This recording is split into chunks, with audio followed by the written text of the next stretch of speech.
Saya terangkan sedikit ya, itu kata hate speech itu. Itu kata pertama kali muncul di Eropa. Jadi ujaran kebencian adalah ujaran yang mengingatkan masa lalu yang membenci gitu. Jadi mengkritik pemerintah itu bukan ujaran kebencian. Kalau saya bilang Yahudi lu, itu ujaran kebencian karena Yahudi pernah diusir dari Eropa. Lu perempuan, dasar perempuan. Kata perempuan itu hate speech ya di Eropa. Karena ada fenomena nenek sihir yang ini perempuan ada the roots of all evil itu. Jadi di sini tuh dipakai sekedar untuk mengamankan kekuasaan. Bukan itu yang disebut hate speech. Itu pentingnya belajar tentang etimologi, sejarah dari satu konsep. Ini asal dipasang aja tuh, ujaran kebencian. Terjemahannya apa? Hate speech. Sejarah hate speech itu bukan begini, itu lain sama sekali di Eropa.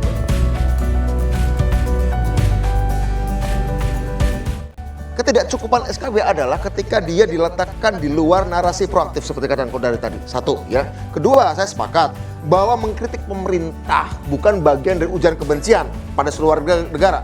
Bahwa mengkritik bos di dalam internal bagi seorang ASN dimungkinkan. Tetapi ketika dia menjadi bagian dari organisasi, beda lain soal. Jadi ada penjelasan soal itu. Apa hanya narasi yang kurang? Imajinasinya kurang. Jadi coba gini ya. Jadi jangan tanggung gitu. Kalau mau Orwellian politics, ya maksimalkan teknologi. Apa? Pasang chips di kepala setiap ASN. Itu lebih murah, lebih efektif daripada nunggu laporan. Itu Anda sedang ledek namanya. Meskipun hari ini Pak Jokowi mengatakan memangkas birokrasi eselon 3 dan 4 dan akan diganti dengan konteksnya lain.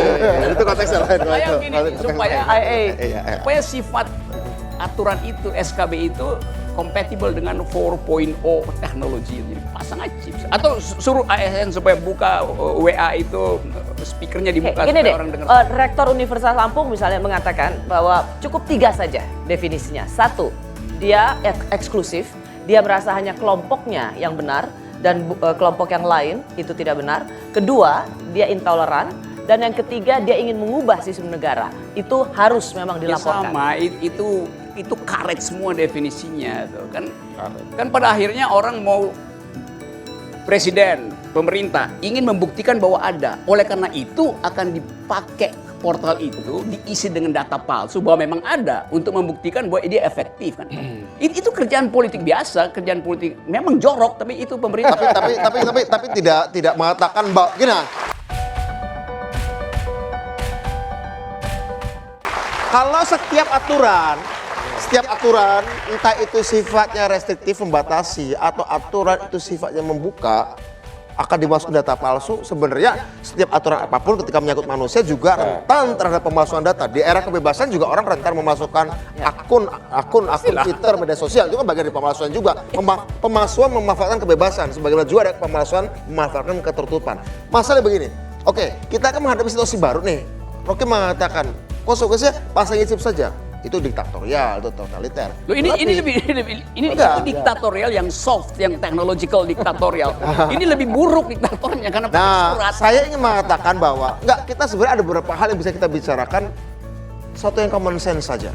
Anda menjadi bagian dari sebuah organisasi rigid, hierarkis yang bernama negara. Oke, ya itu kalau 3 kriteria sadari. Bung Budiman, kalau 3 kriteria itu secara itu, jadi dia eksklusif, dia merasa kelompok lain salah dan hanya kelompok dia yang benar, intoleran, dan ketiga ini mengganggu. Itu memang harus dilaporkan. Itu kalau itu menurut saya wajib bukan cuma ASN. Kalau ada sebuah kelompok masyarakat yang kemudian self-righteous, ya, kemudian mengkafirkan orang, kemudian sampai ekstrimnya menghalalkan darah orang lain. Tadi Rocky mengatakan Eropa beberapa bicara penghinaan terhadap perempuan, penghinaan terhadap Yahudi itu secara kontekstual dianggap bagi kebencian. Di Indonesia pun kita punya penyakit itu kok. Apa sih? Anda dianggap bukan Islam atau Anda di luar Islam, Anda dia bagian dari PKI, Anda bagian dari DITII, Anda bagian dari apa? Semuanya kan pernah dalam daftar kebencian. Itu bagian dari sejarah kita. Artinya kita juga jangan menjadikan itu sebagai kebebasan. Anda mengatakan Anda PKI, Anda kafir, darah Anda halal, itu kan pernah menyembuhkan darah di Indonesia. Jadi kalau sebuah pernyataan, jadi apa yang harus kita lakukan pada mereka? Kita tangkepin. Oh beda ya. Kalau Anda menjadi bagian dari birokrasi, harus ada tindakan administratif atau apapun sampai jauh mana. Tetapi ketika ada bagian dari masyarakat dan kemudian dia menjadi bagian untuk kemudian sampai tindakan penyerangan fisik, Ya, orang violence, si A, menggunakan kekerasan. violence, segala macam, menurut saya Dan tindakan. ajakan untuk menggunakan Secara kekerasan. sengaja menggunakan kekerasan. Coba gini nih, kita selalu uji dalam keadaan ekstrim. Ini ada ASN, Ya. dia pulang 4:30. Jam 6 dia tunggu anaknya pulang habis les itu. Istrinya datang dari pasar. Anaknya ngomong tentang keadaan negara. Istrinya nambahin soal kenaikan harga. Terus si suami yang ASN diskusi bersama di situ. Pembantunya nguping. Terus pembantunya lapor ke tetangganya lagi musuhan sama si keluarga ini. Dilaporin bahwa itu ada ASN ngomongin tentang radikalisme, tentang kebencian pada pemerintah. Padahal dia lagi bahas harga beras yang memang nggak bisa dibeli lagi oleh si istrinya. Oke, Bung. Anaknya yang nggak punya cukup tabungan lagi untuk jalan-jalan itu. Terus mau ditangkap itu. Oh enggak. Tapi kita kan sudah sepakat bahwa yang harus kita bukan luruskan. itu, bukan itu. Karena itu. Seperti petani tadi bicara kritik soal Betul. pupuk. Itu bukan bagian dari subversi. Karena itu. bukan bagian dari Yes. penggolasi negara, bukan, beda. Memang. Karena itu jangan kendalikan pikiran orang setelah dia jam kerja. Saya bicara setelah jam kerja. Kan itu soalnya kan. Ya. Sekarang misalnya ada orang itu ngomong tentang kita mesti bikin negara sosialis, kalau bisa dekat komunis. Melanggar Pancasila? Sila keberapa? Sila kelima memungkinkan orang berpikir sosialis, keadilan sosial, komunis bahkan tuh. Apa? Oke.